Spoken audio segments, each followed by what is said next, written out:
be around. We're just gonna probably take this from the beginning and say that this is Dark Mushroom Media, episode 32. How y'all doing? This is gonna be the last numbered episode before the end of the year. We'll have one more special where we just talk about our Game of the Year nominations. But this is gonna be it for our basic, nincompoop camaraderie, I guess. That's one way to describe it. Yeah. So we were talking about the Steam sale back before I realized that we didn't have any audio. Well, at least audio on... you had the important audio. You had my audio. That's really what the bottom line is. The Hodor feed. Yeah, dude. Straight 100%. But yeah, so now I think everybody can be heard, and you can hear the opinions of more than just one person. So, yeah, we're talking about the Steam sale. We kind of covered the fact that it's still not doing the daily or the flash deals or anything like that, but that certain publishers seem to be kind of putting certain games on sale at certain times without really advertising it, which is kind of foolish. But yeah, so then we got onto the subject of trading cards before I cut it off, and the methods behind that. We were talking about cookie clickers and the clickers of the last trading cards. And I'm pretty sure that summary ought to get us back to where we left off. It works. Yeah, something like that. But yeah, the main thing about the conclusion we came to was that it was a dumb clicker game, but you were doing something. You felt involved, and it was something you do in the background. It wasn't a big deal. Whereas this thing, you're basically just waiting for screens to load so you can get your cards with nothing else really there. Although, like you pointed out, like you did find a game through Steam's Discovery Queue that you wouldn't really have known about or found out about otherwise, but you also came across the same game twice that you didn't really give a shit about, so it's just kind of a... I'd really like to know what they look at when they give you those games, because the last 10, 15 games I've bought were shitty anime games, and none of the games on my queue were shitty anime games. They're all Reign of Kings and other weird games that I really wouldn't have any interest in playing. Maybe Steam's just trying to help your soul. Just trying to help you help my soul. Become a better person. There's no help for me. So. There is no help for you. That can be confirmed. Some genes. But yeah, off the subject of the Steam sale, I guess, moving on to greener pastures. What do we want to open with, Tim? What are we talking about here? We can talk about that fucking Battlefield thing that you enlightened me. Oh yeah, so there's that's as good as a topic to open up with as anything else. So in Battlefield 4, there was a massive Easter egg. Well, I don't know, massive in I'd say massive of it being a pain in the ass. Yes, very much so. So it's basically a really ridiculously complicated Easter egg that ultimately just gives you a skin. It's a camouflage. It's the Dice LA camouflage. And there are just a number of hoops that you have to jump through in order to get this thing off the ground. And everybody has an individual code, so everybody has to do this themselves in order to get this skin. So basically, you start off on a level, and you have to find these switches hidden on this level all over the place. And then multiple switches. Yeah, multiple switches. There's, 7 or 8 of them or something all over the yes, world. And each one gives you a different Morse code message blinked to you via a light that you have to find in the level. So you press a button, and then you have to find the light that lines up with that button, and no Morse code enough to be able to decipher what it's telling you. It will tell you to, ultimately, after you find all the switches and stuff, and read the Morse code, a good amount of time. It will tell you to go to another stage and go and wait in a particular area for a certain amount of time, and then a very low-pitched noise comes in, and it turns out that low-pitched noise was slowed down audio that you then have to copy and paste or record and then paste into any sort of audio engineering suite, speed up the time so you can decipher what the hell is being said, then go back to the previous level that you were in, enter the code that comes with the message that was said, which is a ridiculous code, but you have to do it using specific alphanumerical values. It gives you a code that you have to then enter in, which takes you to another map where you have to find a certain area, wait within that certain area for what was it, 2 minutes, something like that. Yes. And then you have to enter the code that was given to you again into that area, and Yes. then that code gives you it doesn't do anything, at least at first. You have to go back to the very first map that you were on, and you will notice that all the lamps are blinking ridiculously fast Morse code message to you.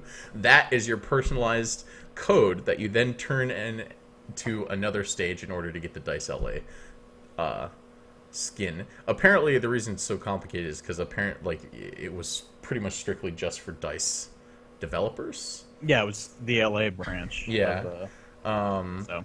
And so, I guess they're finally allowing other people to have it, and you have to jump through all these hoops in order to get it. The video That's a lot of fucking hoops. The video I can't. So there's no way someone just happened upon it.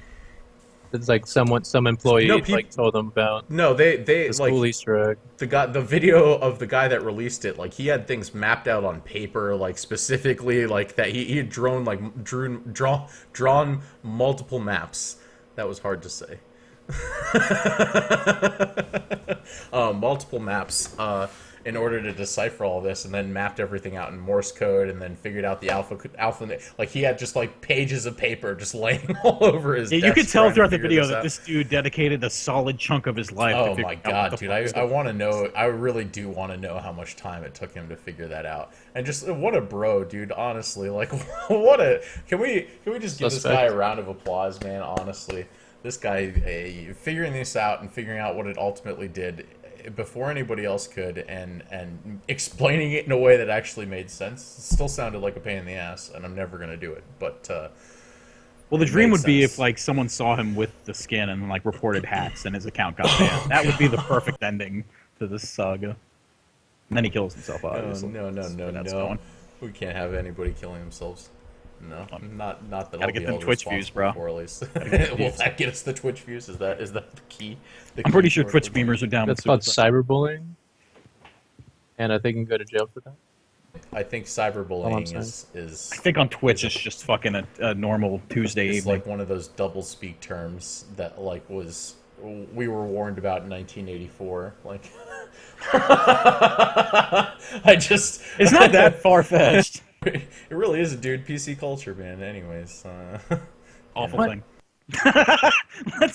What roundabout thinking led you to that conclusion? To what, PC culture? Not like PC, not like personal computer. Not personal no. I mean like I'm talking about the connection between the book has some sort of weird connection to like ultra political correctness. Yeah. How? Because how many years have people grown up? Are we really going to discuss this on this cast right now? Okay, how many people have grown up like through the years with bullying, dude? Like, whatever. Well, I'm not saying it's not developing thicker culture, skin. but like it's the fact that it's on like on a cyber, like with complete anonymity. That's completely different from face-to-face bullying. I it's disagree. different, but I think I feel like he was more speaking as to where the culture is heading and like the way we're conditioned to think and shit. No. If you want to get into nitty gritty about this, dude, we absolutely can. Like it's. This might not be the best time because I'm in the middle of a game. I feel like anonymity like takes away the bite from bullying. Like if it's a personal face-to-face level, I feel like that's much more potent than online bullying. Like maybe it's just the way that I've grown up playing video games like all my life. Like most of them were online games. I've heard just about every awful thing that somebody can say to a human being via the internet, and it just like when I don't know where it's coming from, when it's just a name attached to a handle, or just a handle attached to like a player that I'm never gonna. Donger 36. Yeah, dude. Like why would that offend me? Like get over it. I don't get it. I don't get it. Oh, okay. Well, I think we're thinking of different, I guess, venues of cyberbullying. I'm thinking more of those examples where like young girls in high school like anonymously bullied by people from their own school and like leads to their suicide. That sort of. Okay, thing. I think people like. I actually like had a massive discussion about this in one of my classes last semester, and yeah, no, I mean I'm of the same mentality. Like ultimately, you just have to develop a thicker skin. Like if you're being bullied anonymously, like it's just people being assholes. Like what more can you like? Why would you take that? I mean, you could have been bullied anonymously for years. Every time I post anything on Reddit, I'm bullied anonymously, and you don't see me trying to hang myself. Like trying to hang himself. Yeah, dude, it's entirely different reasons why I'm trying to commit suicide. It has nothing to do with just sexually confused. He's got a whole lot of things going on. Like, don't worry about him. Yeah, something. But I guess discussion for another another podcast, I suppose. Yeah, dude. I mean, I'd be glad to discuss it more with you, but that's I just mean, my you guys can stance talk on it out. I'll do this now. I Jose's don't even remember mind what is the fuck we elsewhere. were initially talking about. What the hell? Were we initially Steam sales on to Battlefield, that fucking trilogy of hoops you have to go through Oh yeah. to get a skin that really who gives a fuck about. Okay, well, we discussed the Battlefield stuff. What else we got, man? Uh, I don't know. All right, let's just start from the top. Vermintide put out their update we talked about some time ago. Basically, a little bit, few item balance changes, new way to craft items, little stuff server wise. Just not really a hot fix patch, but they did a lot of fixing with it. But it was more just to improve on the loot system. Was there already a way to craft items? Yeah, but it was very Very RNG. rudimentary. And now you can actually Okay. specify like what class and what type of weapon. And there's supposed to be an update in the future that'll actually let you specify what like statistics or what modifications you want on said weapons. So Okay. that update's really what I'm looking forward to. But this update was cool too in that you could just kind of RNG it, but you could RNG it for the class and what type of ranged or melee weapon you wanted. So I'm very happy with it. Okay, well, And Jose's probably been crafting much more than I have. what exactly? Yeah, I've been finding ways to game the system, and it's See, there's a it's player foolproof. gaming the It's system. foolproof. We were just talking about this earlier. Exactly. I think they've thought of all the things in regards to that, and it's like probably the most balanced crafting system that you can put, in a game like this where you just get ores essentially to like build something. One thing I really do like that they did is they fixed the game over, or like Tim, how would you describe it? Like the What, you, gubbins lost you the get mission? at the very end of like if you lose a mission. Yeah, well, before if you lost the mission, you got experience, which would net you an item whenever you leveled up. But We're it talking really about didn't. Vermintide, by the way. Yeah, it really didn't do anything for you. But once you get to I don't know when the exact points are, but once you get a certain point past, once you get further enough, wow, I cannot fucking talk. Once you get far enough in a level, you get crafting item drops, which you can use to craft stuff now. So it's not like a complete waste of time when your teammate decides to pick up 3 fucking grimoires and just bull rush it to the fucking end and all get killed. So that's nice. You get And something. like the very fact that you get, and I think once you reach a certain level, you get higher tier stuff at the end. Like I think before I reached level 30, I got white, I guess ingredients, and now White I'm getting ingredients? green ingredients. Racist. Okay. Being racist. And so yeah, so like it's even if you lose, Racist you still get stuff. ingredients. Continue. Sorry, I could not No, but I'm. chuckle. Oh my god. Oh, yeah, Jose is slightly Jeez. distracted. He's currently playing some Don't Starve while he's trying to do this cast with us. Fucking and, Kappa Rossing. he is really just not doing well. With And it. so yeah, so they fixed that. Like that was I think my biggest complaint with the game, the fact that you got nothing when you lose, and most of the time you don't lose because of something you did. Tim is absolutely right. It's something someone else did, like picking up dumb grimoires or the. I can't Yeah. wait to buy it eventually. It's- When I You're finally gonna- do down your the road, I'm just gonna do all the stupid shit just to piss you guys off. And No, it's Jose gonna already be does glorious. that. He's way ahead of you on that front. It's Oh, more is just he? the Way randos to that are terrible. rob my glory. It's just more random people that are terrible or like you don't really coordinate with because we're in a Skype call. We're not gonna fucking. Right. It's just, and there's no real. I mean, it's kind of like a killing floor, if you will, in that like if you're playing on normal difficulty, you're not going to see a level 30 guy very often. He's going to be playing hard or extreme or whatever. Same thing kind of goes for Vermintide. So when someone who's level 5 pops into your hard game, you're kind of like, what the fuck are you doing here? And Jose always demands we kick them because he's just such a swell fella. I mean, I can't blame him. I'm like, all right, yeah. Fuck these kids. It's in a game where luck is a bit of a factor, and then the remaining important factor is like skill. Like the less experience you have in it, like that's kind of a tell. If you're very low level, you're going to make a lot of dumb mistakes that people at our level wouldn't. So I'd rather not get frustrated like halfway through the game and not and lose out on potentially an awesome weapon or trinket. So I just do the most efficient thing and kick people out of the game as soon as possible. With no. It makes sense. It makes sense. No emotion to it. Just Well, you no, can't have emotion no attached. Robot. no emotional No attachment. one wants to kick people out of games. This is Ruin war. their This is war time, against but the rats. exactly. Charlie Day all day, every day. Yeah, exactly. You're running around with a rat bat. Yeah, dude. Never looking back. Never, only ever forwards. looking back, That just mentality huffing really works in that chemicals game. Only forwards. Only forwards. Once we started doing teammate, go speed DM. running, yeah. Or speed run. Speed run boys. So yeah, but there's another big update coming for that. I think it's slated for like January, maybe February. So okay. relatively. So I thought it was out already. No, the update we're talking about is out already. But I'm talking about the update will let you like actually like pick what stats and stuff you want on your weapons. In a response to some of the shit that's going on with fucking Twitch chat, yeah, you can get a shout out. Pizza. I think it's like a stutter thing, like pizza. Pizza. Yeah. It's like Jimmy from South Park, you know. Yeah. And Intrigued. to Very Drunk Gaming, no, I've never heard of the band Steal the Boy. What kind of music is that? It's probably morally reprehensible, Palmer. Well, only Christian values here. Obviously. Only Christian values. Obviously. What else we got on the list, man? More as far as updates go, Depth put out an update. It's been a little over a year since the game launched, and they put out a thing around that time kind of showing the stuff they've released and the free content and the paid content, and it was just like, man, these guys are good developers, and they're continuing to do such. New Shark, there's a new robot, or Chappie as they would call him, that has a fucking gun and like a spotlight and motion sensors, and looks really fucking cool, so that'll definitely change up the way the games are played, I think, a little bit. So all good on that front, and with it, new gun skins, new Shark skins, cosmetic bullshit you can buy if you want, but as far as is actual that game still like obscenely broken if you're up against a full team of like really good sharks? I mean, it's more of a skill thing at that point. Like, it's not really a mechanical thing. But yeah, that's the case. That's the case with a lot of fucking games. But yeah, that's still a thing. Because I mean, not a lot of people play Depth. It does have I've never had problem finding a game. Maybe a minute of searching at most.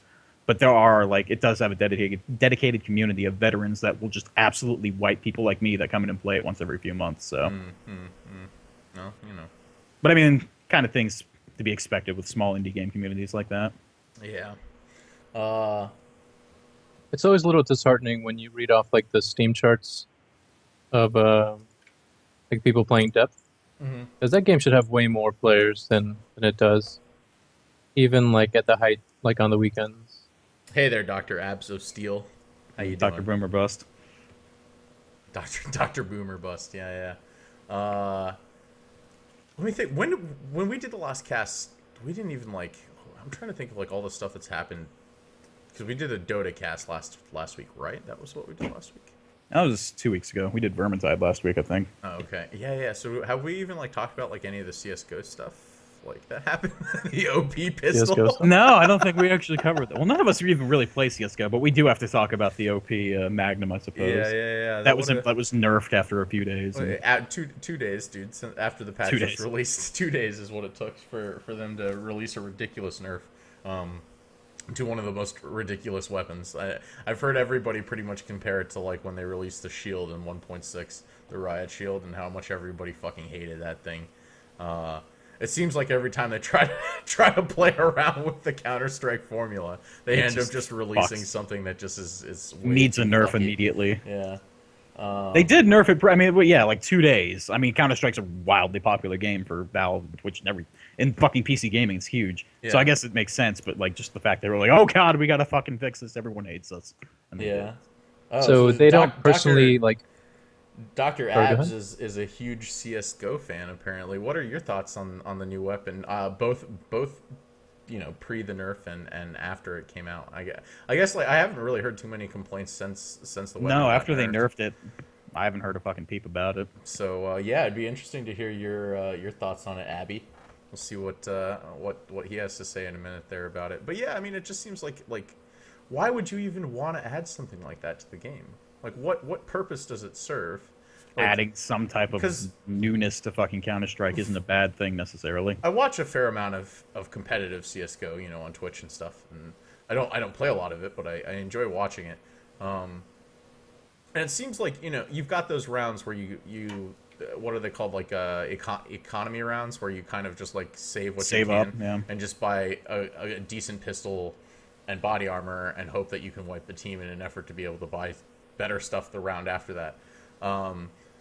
If something like that is available, it totally defeats the purpose of having an economy around. Because if somebody can just basically have the equivalent of an op in an $800 form and shoot you from across the map with 100% accuracy, and it will always one-shot kill you, what the fuck, man? Kind of fucking dumb. Like, why on earth would you even want to incorporate something like that into the game?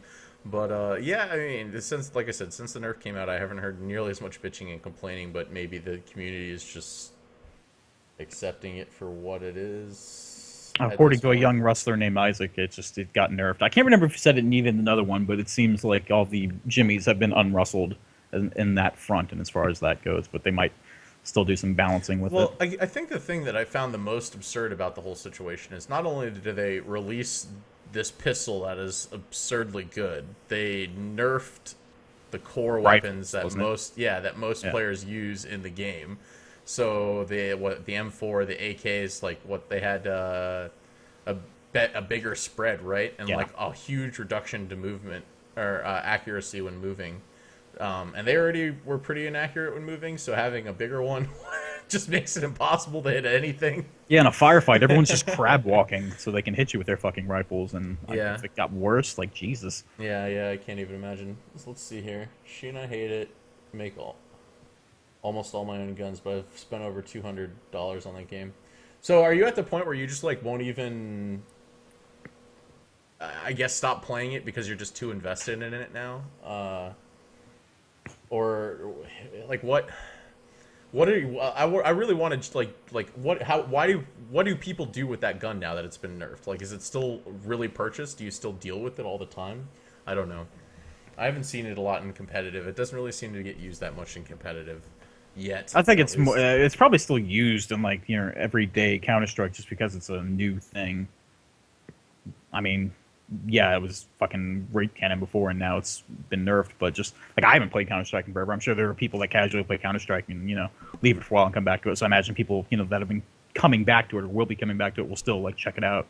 I think you'll still see it in just like standard Counter-Strike games, but ranked, yeah, I don't. They play to win over there. They pay to win to play to win.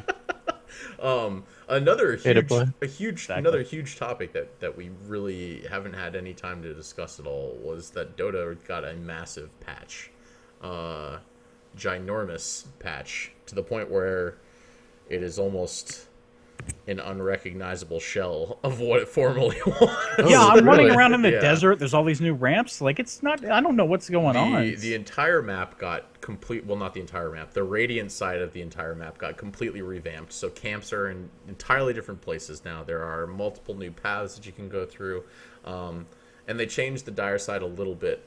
Really, all they did to the dire side is make it so it's impossible to get cliffed, which is a good thing, I think. And if you disagree, you are one of those evil people that I dislike you. that's on a personal level. on a just, oh god. Anyways, so on top of that, they added a whole bunch of new Aghanim Scepter ultimates. They changed the way certain characters work. Void being a highlight. Who else? Tidehunter being another highlight. That did nothing to Techies. Dead game. Did they destroy Smite for life. Tim's character? No, they destroyed my character patches ago. No, they have not destroyed. They have destroyed not destroyed Palmer. No, Tim enjoys the passive sit back and lay as many mines as you can around a tower defensive maneuver of Techies, and that has not been nerfed in the least. No, that's not really my. That's part of what I do, but that's not all I do. I don't just sit at towers and lay mines. But yeah, like aggressive Techies is what really got nerfed. And I still see it was enough of a nerf to make people stop picking it every goddamn game. One of the big nerfs that really bothered me that kind of went under the radar was the fact that when like creeps will up your mine, so your pig mine or remote mines, whenever those are destroyed now, there's no explosion. It just fades away into nothingness, and that really fucking that almost might have hurt it more than the fucking not being able to stack just regular mines at all. To be fair, though, I mean, it is kind of OP when you're playing. It's a mine. If you destroy it, it should explode. You basically have to play a fucking sniper to be able to stay out of the radius of that explosion. That's a little bit overpowered. Nah. A little bit overpowered. It's not even about that. It's more about like keeping creep waves back and shit like that. Like that's just really where it got hurt. Yeah, yes.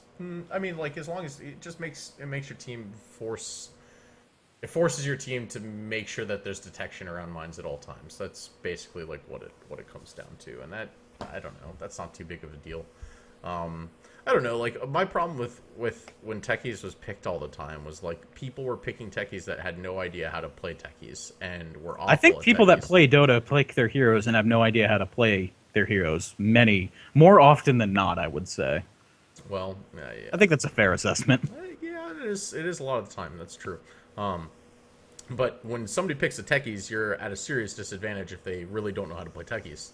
Oh, yeah. He's either an effective hero or he's nothing. Like, yeah, there's no real middle ground. Right, exactly. So I mean, it's I don't know, man. It's like one of those give and takes. Yeah, they had to nerf the hero, but at the same time, I still believe Dota is a much more enjoyable experience because of that's why it's ruined now, Palmer.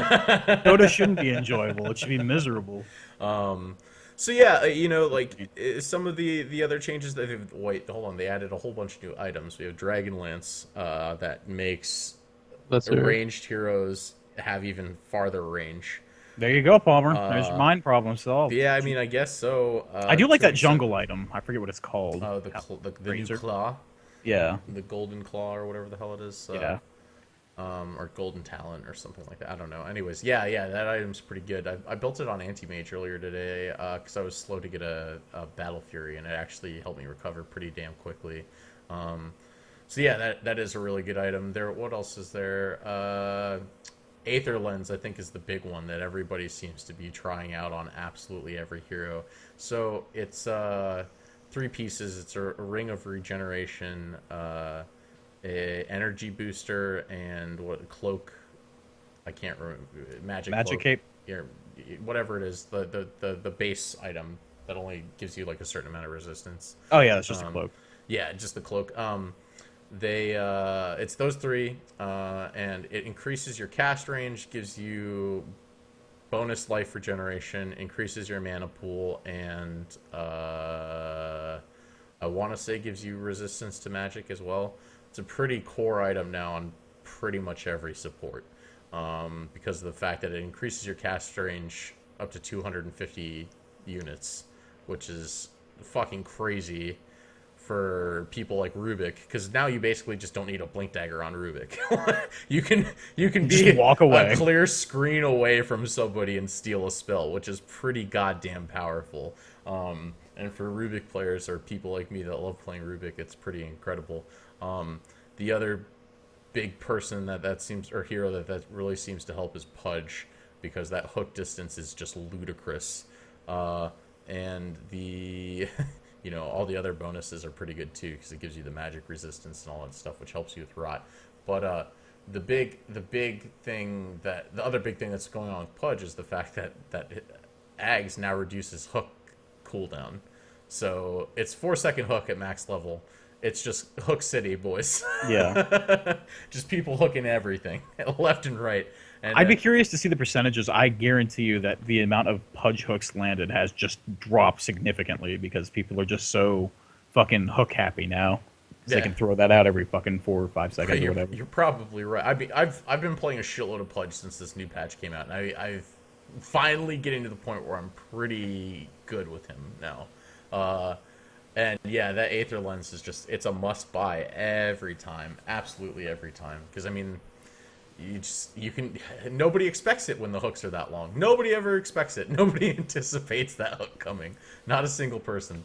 And it's just, I don't know, it's made things so much easier, I think, as far as that goes. But yeah, they added a bunch of other things too. There's a new hero, the Arc Warden, which people seem to have kind of a lukewarm reception to as of right now. It feels very much like the Oracle when that came out. Yeah. There's like 2 different main builds that seem to be happening with the Arc Warden. One is like a push build.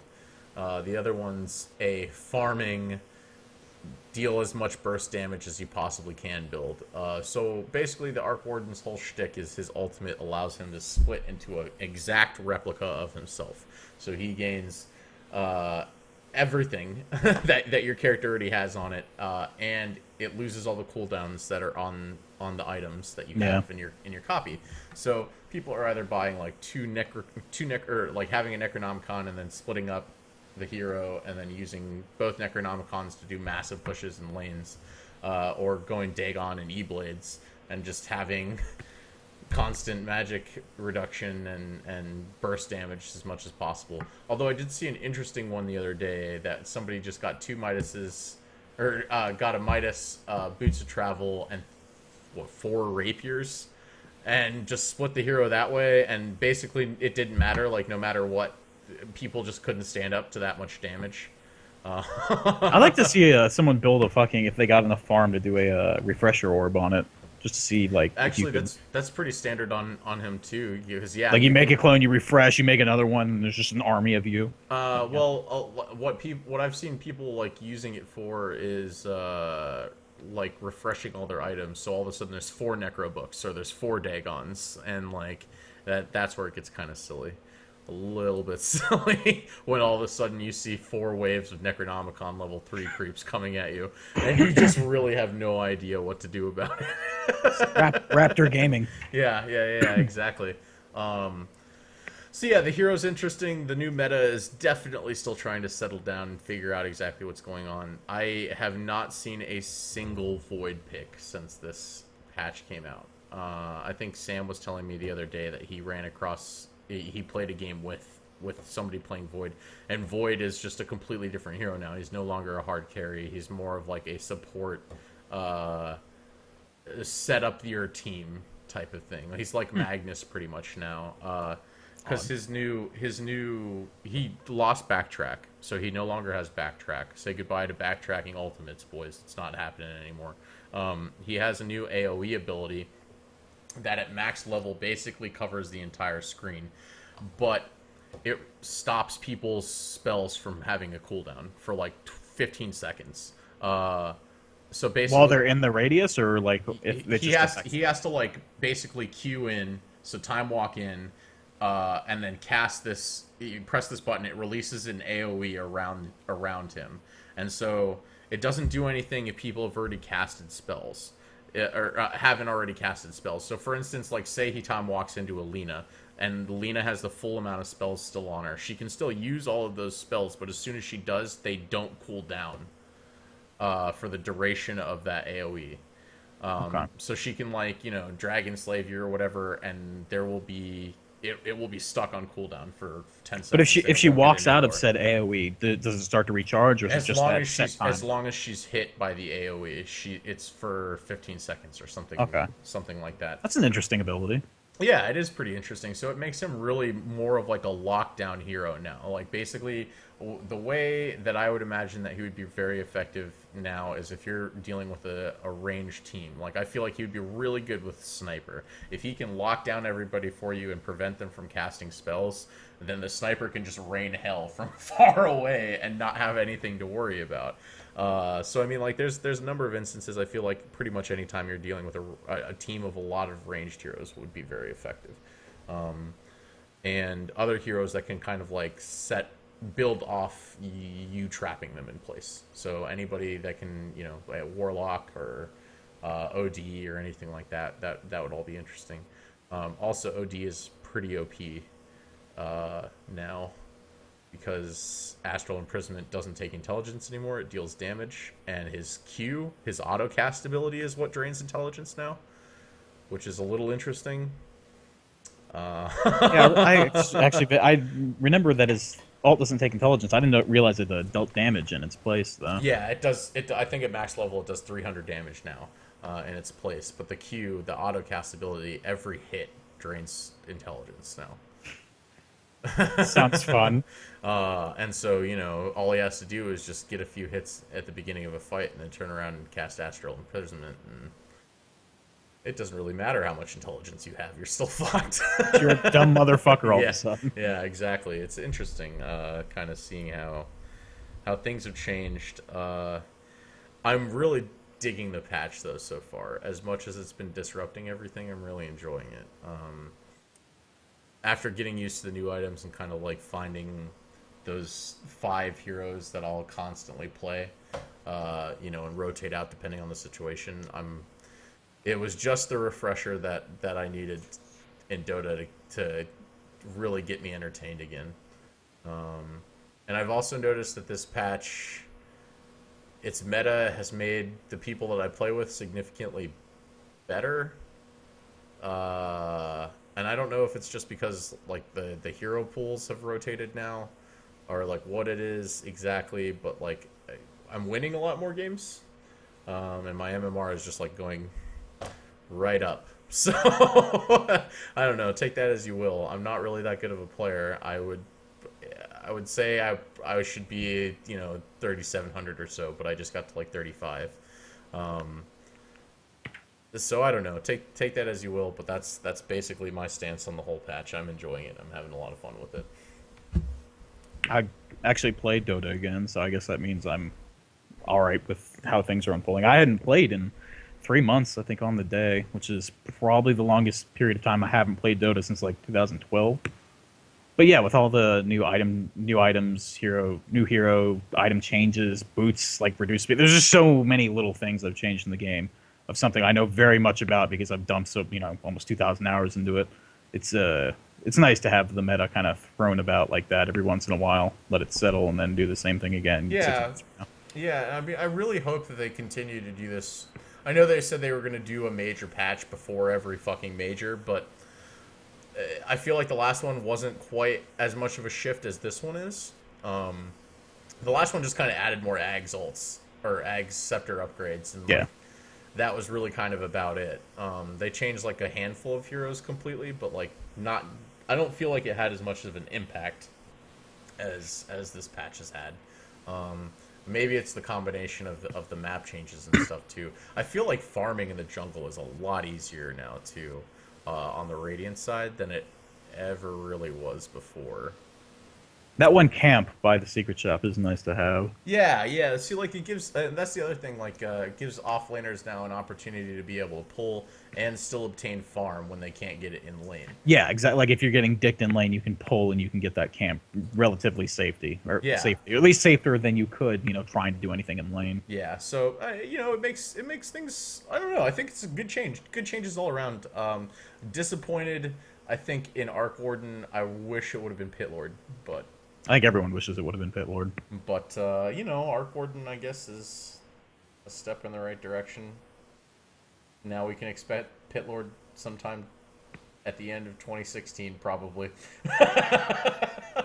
2018. Probably, yeah. Be a more reasonable. When they announce the open beta or the closed beta for Dota 3, that's when you get Pit Lord Palmer.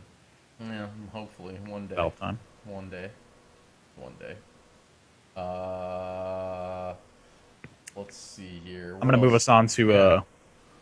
I do want to point out they did add something. Dota used to do things back in the good old days, Dire Tide and Frostivus. They did add a little stupid Santa hat to Roche, which just fucking some little stupid shit like that just makes me laugh sometimes. Well, it seems like the Coliseum stuff is really what they're kind of focusing on now with every patch, and trying to make that an event.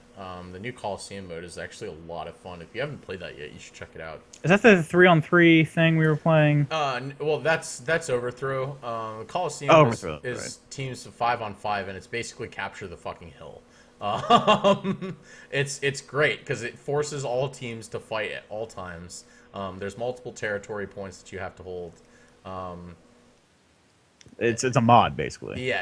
It's a custom map. And then there's like all these little switches that players can go on. So like if everybody's contesting like the middle of the map, there's like a boulder that you can drop in the middle of the map that instantly kills anybody. Both your team and their team, if they're in the radius of the boulder, obviously. There's one that's got like a sight that swings down and does the same thing. But yeah, it seems like they're just going to continue to add additions to this Coliseum thing, which I think it's just Reborn. When Reborn came out, like those events didn't really hold as much meaning as they used to, because you can play all sorts of weird shit on custom games, which is cool. I really like that. It's going to probably be the thing that gets me back into playing Dota all the time. But it just at the same time it did kind of kill like Frostivus or Dire Tide or stupid stuff like that, which people can now just make a mod for and you can play instead of it being an event thing. Yeah, I mean, honestly, I'd be very surprised if we didn't see some sort of other like actual event happen, um, sometime in the future. But I just feel like as of right now, they're so focused on trying to come up with these patches that really shake things up in between each major that might just be the events that we get from now on. And honestly, I got to admit I'm okay with that because then it's changing the actual game rather than just kind of releasing some sort of thing that you play for a month. Yeah, and like I said, the thing that they would release that you play for a month can pretty much be played whenever now. So Yeah, kind exactly. of lost its finesse. The good old days, Palmer. The good old days. But the reason I bring up event stuff is because we could segue into Dirty Bomb, which is doing a Christmas event bullshit thing in which you can, depending on how much game time you throw in, you can earn little dumb trinkets to put on your dumb little gun. And they have they brought back the limited time skin thing. This time around, you can get really dumb looking Christmas sweaters, which I just demand to have for all my playable characters because they look so fucking stupid. So, just a little event thing Dirty Bomb's doing. Happy with. Are they like the tacky Christmas sweaters? Like, Oh yeah, dude, they're awful. Like in the best kind of. Really? Yeah, it's pretty bad. That actually might get me. Yeah, back that's into gonna Dirty have. Bomb for a little I think while. the dumb trinket hour unlocks are like 3, 12, and like 40 or something really high. And I was like, you know what? Those dumb sweaters, I got to grind out some sweaters. I'll probably dump 12 hours into this. And the event's going on till early January. So Okay, so there's plenty of time still. yeah. It's nice to see. Since Killing Floor hasn't done it in 8 years, it's nice to see fucking timed events with stuff like that. But yeah, Dirty Bomb's doing that, and it's got people playing again. It's well, not that people went away, but it's fun. It's nice to have events. Dirty Bomb recently did one in like September, October. It was fun to dick around with that during that, so it's cool to have that back. What else we got? Oh, I should probably we've talked about Blood Bowl previously on this cast, around when it came out. Developers caught a lot of heat. Basically, they announced pretty early on that they were going to do DLC teams. You could pre-order to get one of the day one DLC teams. People don't like this shit, understandably. Developers eventually listened and were like, all right, anyone that buys the game, pre-orders the game or buys the game within the first few days, you get the teams for free. And now they're kind of taking it an extra step further. Instead of just pumping out more DLC teams, well, they're doing it, but they're not charging us for it. There's the next 3 or 4 teams. I don't actually know what they are. I think one of them's Variation of Human, Variation of Chaos, maybe. But basically, the next few teams are going to be free for all owners of the game, which is huge. Just because the developers of Blood Bowl historically have been fucking awful. They released 3 iterations of the first game. A couple of different ones had DLC. Like it was a bad fucking scene, man. So this is really good for Blood Bowl because it actually, believe it or not, it has a small community that plays it just all day, every day. And it's nice to know that they're going to try to keep those fucking people around instead of just, fucking sucking money out of them. Well, so how many teams did it launch with? 6, 8, I guess. 8? Since Well, that's not too bad. Yeah, 8, and they're doing another. And people are demanding that there still be more free. No, it was more. The anger was more just towards like fucking the pre-order. People knew that they were going to charge for teams for Blood Bowl. Historically, It's what they've done. But when the game was first getting on open beta and coming on Steam, they were like, we give you a choice of which one of the day one DLC you can have. You can't have both of them. And that just really pissed people off, myself included. It was a dumb thing to do. And it just, when they rectified that, it was like, all right, but Blood Bowl from here on forward is still going to be kind of shaky, just the amount of fucking microtransactions this game is going to have possibly. And all of a sudden, it's just like, no, fuck no. Have free teams. Have more teams. Love us. And you got to keep in mind, they've been putting out steady updates and adding small little features here and there, so they've been doing good by their community. Yeah, I mean, it's rare to see that actually happen. So that sounds awesome. Good on them, I guess, for being willing to release more content for free. I don't know, especially from like smaller developer teams. It's I've realized recently how difficult and how time consuming and how much that shit actually does cost to do. Yeah, like you really gotta want your game to succeed and want to build a community and shit like that in order to really do that properly. But it works. Depth has people playing it right now. Like Jose mentioned, it's a game that should have more people playing it, but it has a steady community because developers are constantly putting out updates. Same thing with Dirty Bomb, fucking Insurgency, even big stuff like Dota 2 doesn't really factor in. But you see what I'm saying? Like, it's just, it works out as long as you do it properly and you fucking listen to feedback and all that good jive. Yeah, sure does. It's nice when it happens, Palmer. It So is. nice. I'm not disputing that at all. But let's move on to a bit more big publisher fray. You just recently informed me about the new Uncharted release date. Oh yeah, so that's going to be out April 26th of next year. Personally, I'm a massive Uncharted fan. I've played all three of the games in the franchise. I've actually the second one's my favorite. I probably played that one about through about three times, maybe. Yeah, three times. And yeah, I don't know. There's just something so charming about those games. They're just so well done. Naughty Dog just really knows how to make a fucking amazing game. And you know, we stick to mostly PC stuff on this cast, but you know, every once in a while there's games on the consoles that really do deserve a shout out, and I think a lot of people, not just myself, are really looking forward to the new Uncharted. So April 26th for a release date on that. That's got me really fucking excited, and I'm sure it's got a lot of other people excited too. Especially considering that they really seem to be trying to take more of an RPG-ish angle with this one, like by adding like borderline BioWare-esque dialogue options and stuff. Now, Naughty Dog hasn't come out and said whether or not that'll actually affect like the outcome of the game, the ultimate ending for it. You know, who knows? There could be a reason to actually play through these games multiple times, get some different endings, and see what happens based on your decisions. But they haven't really said one way or the other whether or not that's actually going to be the case. But the dialogue options and possible branching paths, even if it does ultimately have the same outcome, is still pretty exciting. It's the first time they've done it in an Uncharted game. So, yeah, like I said, April 26th for that. And that's about it on that one.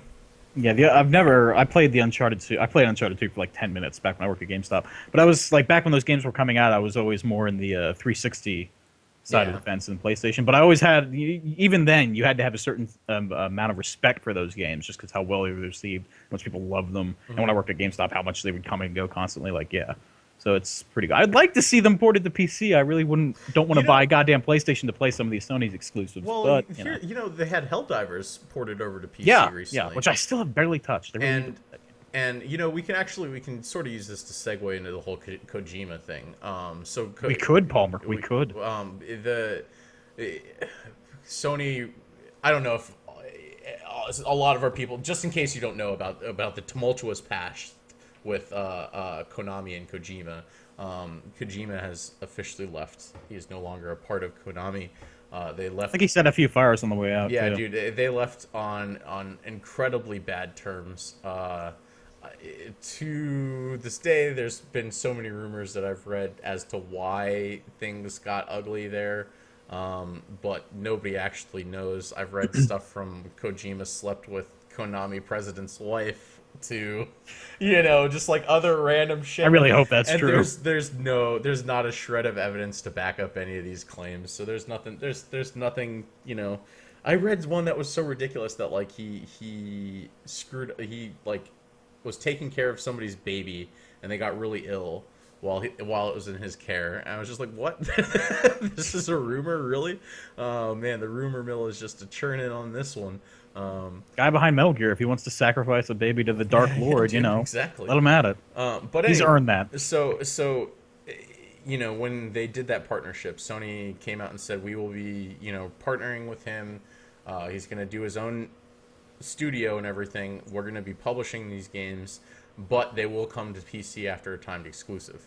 So whatever he's doing from here on out, they're still going to be Sony published, but they're coming to PC eventually. So maybe that might be the mentality that Sony's going to approach with a lot of these other future titles. Now, I really doubt that they will ever do it with anything Naughty Dog does.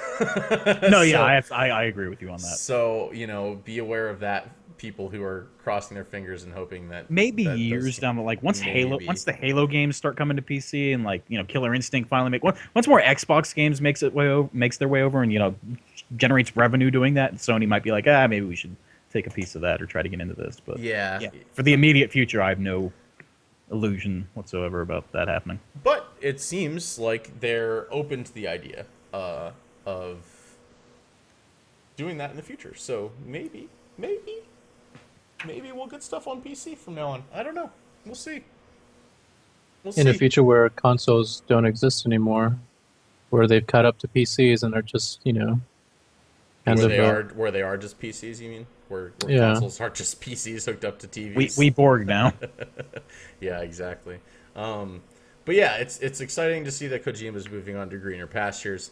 As much Have they respect. mentioned What? in I'm sure you read like a press review or something. Did they mention how involved they'd be in Kojima Productions or whatever he calls his They thing? released a whole like YouTube video Oh, with like the president of Sony Entertainment Japan or whatever sitting down with Kojima and talking to him and like about the plans. Kojima said that he already has something else in the works. Obviously, it's not going to be related to anything that he's done with Konami. Um, and it seems like they're pretty willing to give him as much creative freedom as he wants and needs. If they have half a brain, they fucking will. Yeah, yeah. Well, I mean, like I think that was probably what actually happened with Konami. Is that Konami, he tried to take more from Konami than Konami was willing to give, in terms of creative liberties, at least budget wise. But yeah, I don't know. I mean, it'll be interesting to see what else is just churning away in that guy's head. You know, the other interesting statement that came out of the whole thing is him saying that he is back in talks with the rest of the crew from PT. So maybe that's back on the drawing board, just not going to be a Konami game. I don't know. We'll find out, I guess. Did we lose Tim? We lost Tim. Tim is gone. the stream is on a delay. Can't tell. Yeah, we lost him. He's trying to rejoin. Bear with us. We're dealing with some Skype technical difficulties. If you So yeah, so the whole like Konami doesn't need its video game division because it makes just Pachinko millions machines? on pachinko. Like, don't you think that has more like credence than any weird rumor? Like, it was a time when they're no longer gonna make $1 million video games, and Well, they yeah, wouldn't have any I need. think it does have a portion of it does have to do with that. I totally agree. But I think there might have been more to it than just that because of the fact that there really seems to be so much animosity with his departure, on both sides, not just from him or from Konami, but from both of them mutually. Um, it seems like it's just too much hate for something as simple as that. Like, there's got to be something more stemming or fueling that whole thing, because especially in Japanese culture, they're just so respectful of one another. You know, like Sony like has even come out and like admitted that like there have been a bunch of projects that like they should never have released, but they allowed to go through all the R&D phases because of the fact that they're too polite to say no. Basically, there he is. Welcome back, buddy. Yeah. Yeah. What happened there? Oh, internet stuff. Good times. That's what you get for living in a shed and That's exactly what I do. a state in the I do. U.S. But yeah, I do think that it has to do a little bit with Konami's business model evolving and going towards mobile and going towards pachinko. But I just feel like with Metal Gear Solid, they really had something there. They definitely made a good portion of their money back, if not all of it, from the sale of that game. And they might have been in the red a little bit, but that will go into the black. There will, if there already hasn't been, there will be a profit made from that game. There's just no way there won't be. Just purely because of the name and the fact that it's really the only fucking Metal Gear game that you can get on PC. There's just a lot of people that love that series too much. There's no way it won't sell well. So yeah, like I said, I think a little bit has to do with that, and maybe it's more than I'm willing to give it credit for. But like I said, it's just so much hate with that departure. And you can just kind of like see it in the video that they released, how happy Kojima seems to be, just like sitting on the couch, like I'm free. He's just got this like shit-eating grin on his face the entire fucking time he's doing the video. So yeah, I don't know. Regardless of whatever happened and the breakup between the two of them, because that's really what it is. Let's analyze it as such. he seems like he's in a better place now. So we'll see what comes out of it. I'm excited. I'm excited, and you also have to factor in the fact that like Sony genuinely does seem more willing to allow creative liberties, especially in the indie games it funds. And I think they're kind of like gonna give Kojima a shot and just see how much pull his name is worth, you know. And if it doesn't work out, then it doesn't work out. But we'll at least get one game out of that before everything's wrapped up. So it'll be fun. We'll see. Yeah, like you said, just based on his name alone, I don't see that game not being successful. So, well, I mean, you never really know. I mean, Zone of the Enders was one of his best games, but it didn't really sell very well. So, I don't know. I mean, like, I think Metal Gear just has such a pull to it because a lot of the people from our generation grew up playing that game and had never seen anything like that before. It was like the first genuinely mature game I can remember playing. Like, mature in the sense that it brought up like a number of taboo topics. It dealt with things I had never seen in video games before.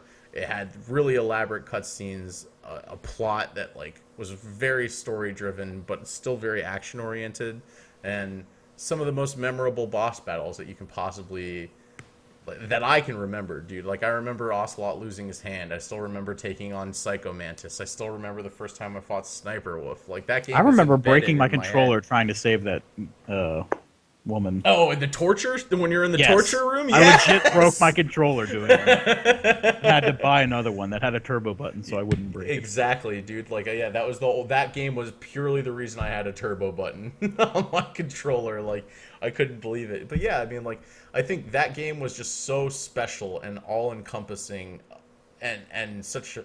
I don't know. It became more than a game. It was like a transcendence, you know? It was like... It's a way of life. It was an icon of that generation.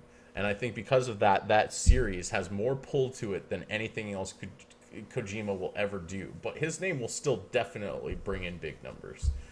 So I think Sony's backing, or like expecting that, you know? Yeah. They're betting on that is what I'm trying to say.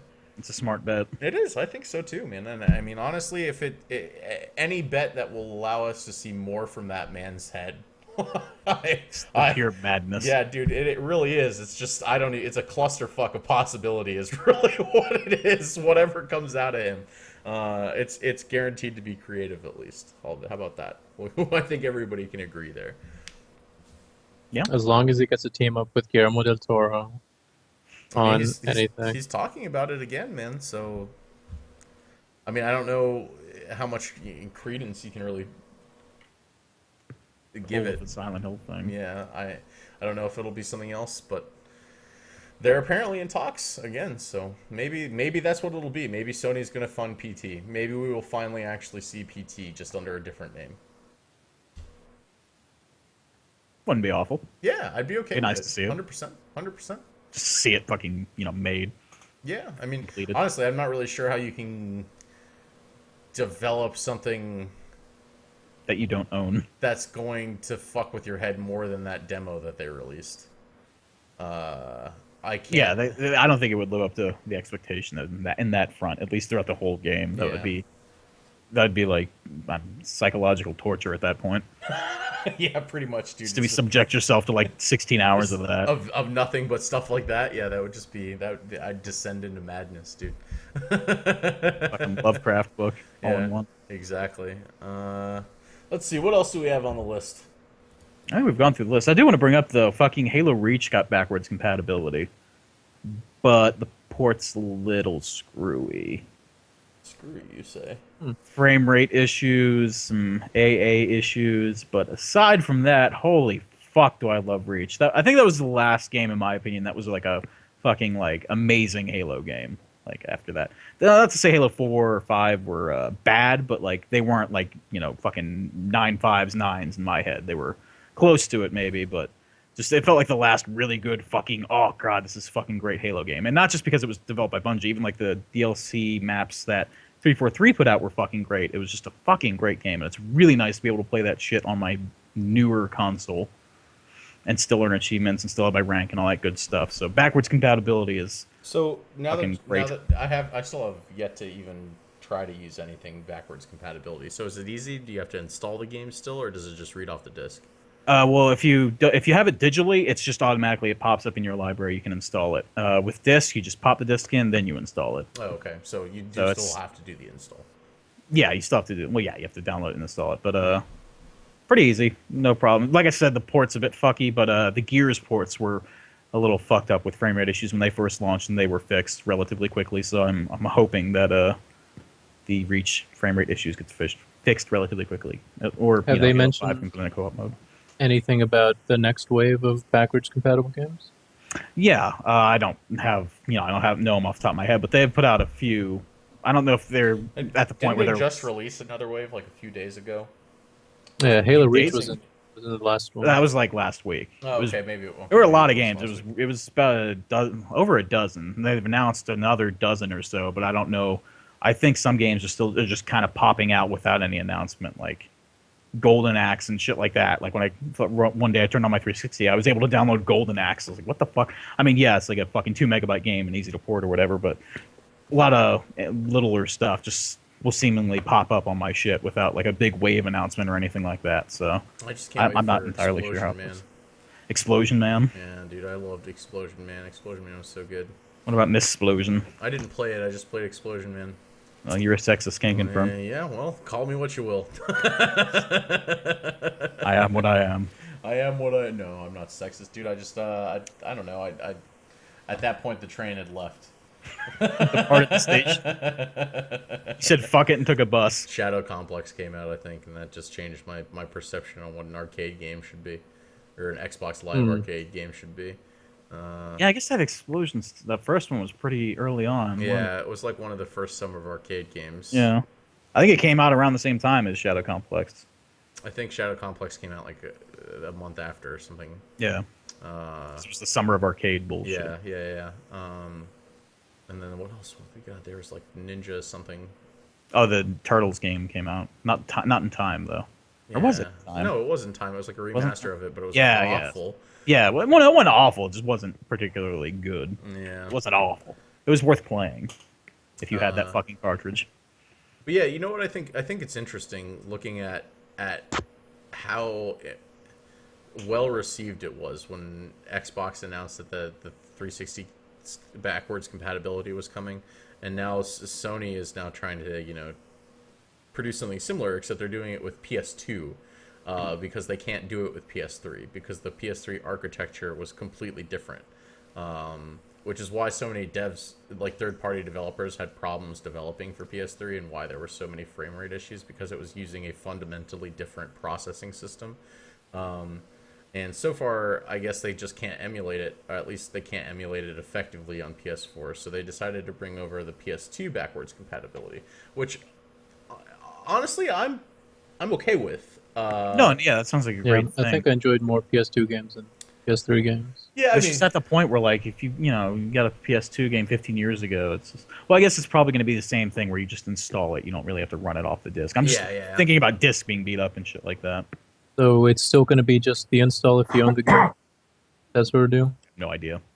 Oh, I'm not a PlayStation. I hope it is.